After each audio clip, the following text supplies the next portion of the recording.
memperkaya dirimu sendiri, paling banter keluargamu dan golonganmu, rakyat tetap saja tidak terurus.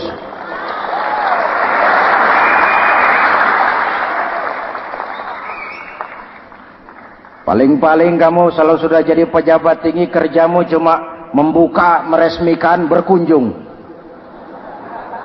Berkunjung, meresmikan, membuka. Membuka, meresmikan, berkunjung. Lah kapan kamu ngurus rakyatnya? Bejat kamu. Jadi saya dibunuh, bunuh. Iyalah, kalau mau dibunuh ya saya bunuh, tapi saya mau Islam lagi ah. Terserah, mau Islam lagi mau tidak, kamu tetap akan dibunuh. Iya, saya mau Islam lagi. Ayo cepat. Iya Pak, saya mau syahadat dulu. Cepat. Iya Pak, asyhadu macet lehernya. Ayo cepat. Iya Pak, asyhadu tidak bisa mengucap syahadat. Ayo cepat. Iya Pak, asyhadu tidak tuntas mengucap syahadat, golok algojo keburu sampai di lehernya.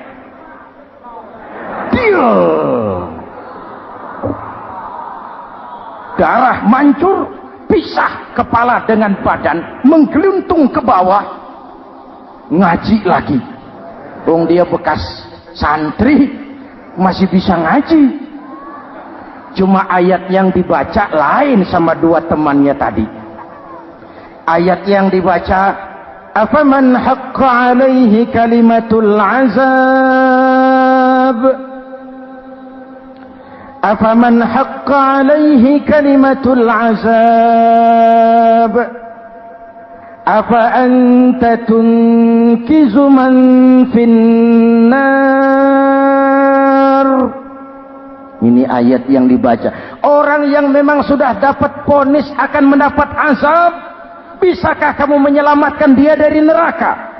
Bertahun-tahun berjuang di bawah bendera Islam untuk kejayaan Islam. Di akhir hayatnya dia tergoda oleh kedudukan dan harta, oleh jabatan dan pangkat. Ia bergeser, imannya rapuh, hilang istiqomahnya, ditinggalkan agamanya, dan dalam keadaan begitu dia mati. Dia su'ul khatimah.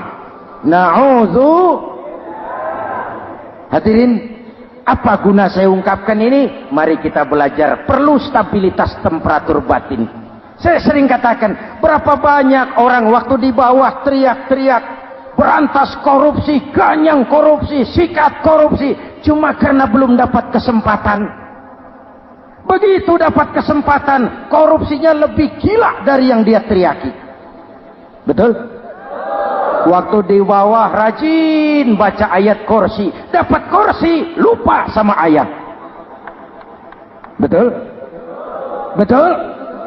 Ini yang memerlukan sikap istiqamah, konsisten. Hanya dengan semangat seperti ini, maka kita tidak akan goyah oleh tantangan yang bagaimanapun beratnya. Hadirin yang saya muliakan, Allah berjanji, orang-orang yang beriman kemudian beristiqamah, tatanazzalu alaihimul malaikatu alla takhafu wa la tahzanu, akan turun kepada mereka malaikat seraya berkata, kamu tidak usah takut, kamu tidak usah sedih. Allah akan memberikan pertolongan kepada orang-orang yang istiqamah. Ayo kita tetap istiqamah melaksanakan ibadah hanya kepada Allah Subhanahu wa ta'ala. Nah, yang ketiga, ikhlas. Allahumma lakasumtu, untuk engkau saya berpuasa. Orang mau puji atau tidak bukan soal, orang mau lihat atau tidak bukan soal. Kalau sudah berbuat, yang penting karena Allah saja. Keikhlasan itu, kalau amal kita adalah jasad, ikhlas adalah roh. Saudara, hari Jumat jam 9 pagi sudah berangkat ke masjid. Apa tidak bagus? Bagus. Sarungnya baru. Samarinda kelas BHS. Sajadah tebal. Tasbih panjang.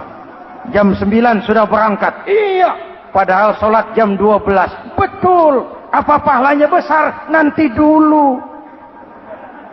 Itu berangkat jam 9 itu maunya apa? Pameran sarung?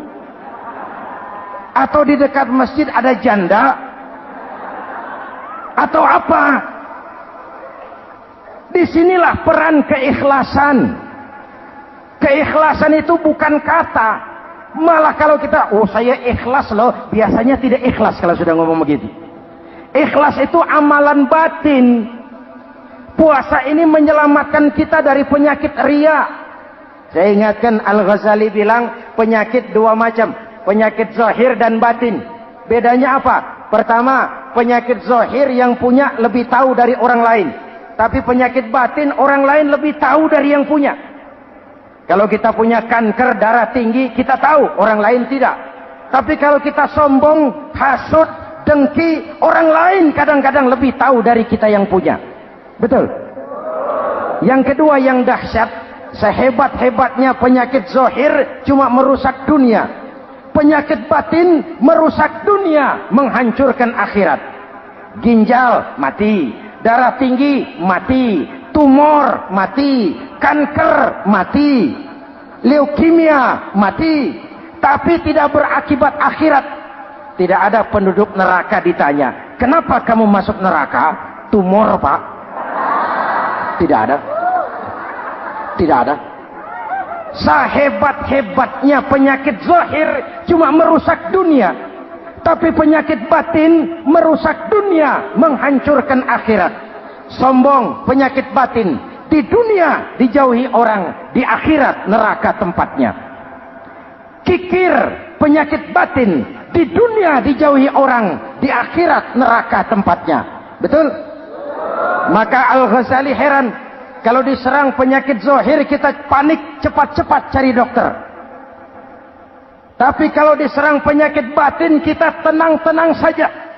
Padahal penyakit batin merusak dunia dan lebih hebat lagi menghancurkan akhirat. Maka puasa melahirkan keikhlasan.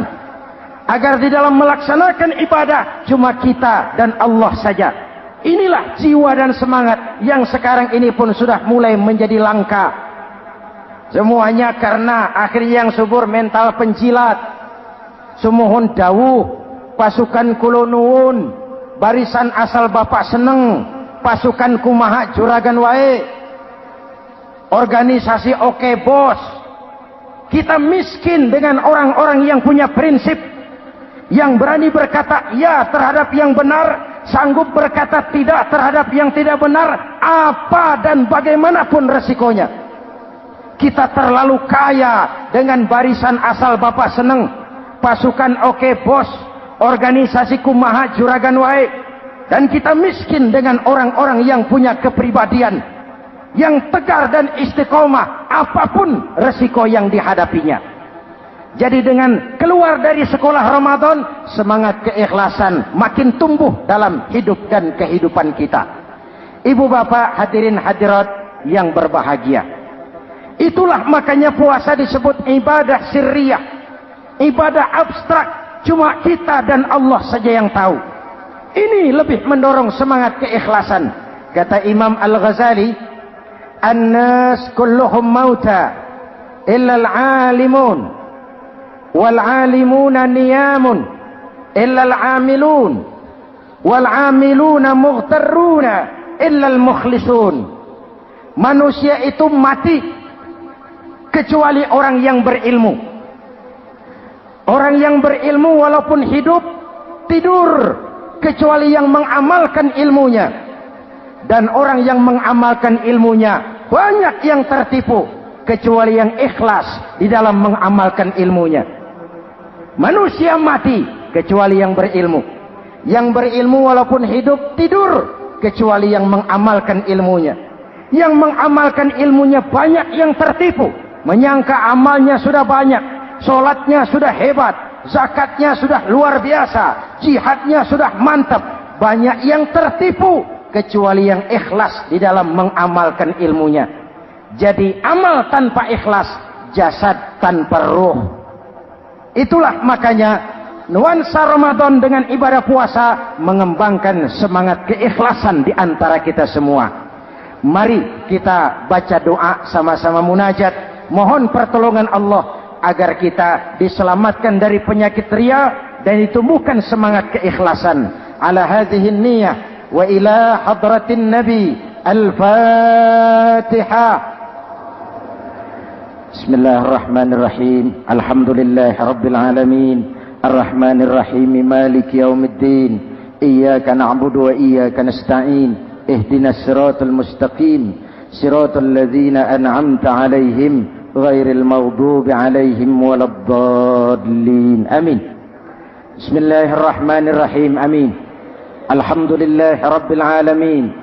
Allahumma salli wa sallim mubarak ala sayyidina Muhammadin wa ala alihi wa sahbihi ajma'in. Allahumma ja'al jam'ana hadha jam'an marhuma wa tafarruqana min ba'dihi tafarruqan ma'suma. Allahumma ja'al jam'ana hadha jam'an mashkura wa tafarruqana min ba'dihi tafarruqan maghfura.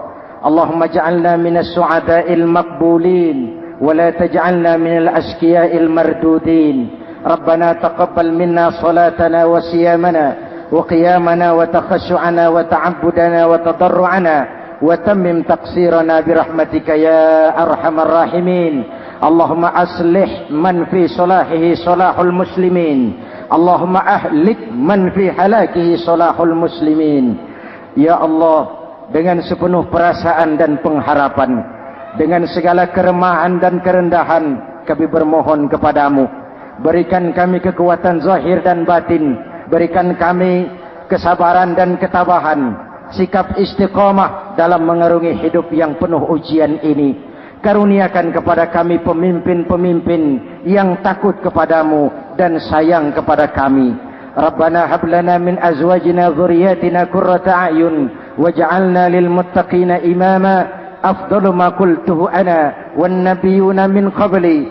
La ilaha illallah.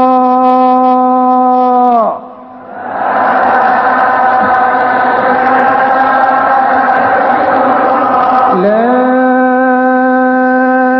ilaha illallah.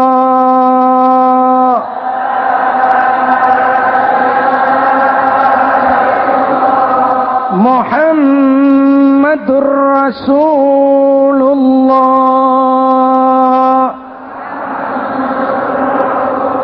Amin.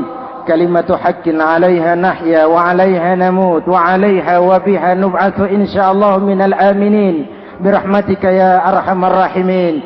Sallallahu ala sayyidina Muhammadin wa ala alihi wa sahbihi ajma'in. Ana rabbika rabbil izzati amma yasifun. Salamun alal mursalin walhamdulillahi rabbil alamin. Assalamualaikum warahmatullahi wabarakatuh.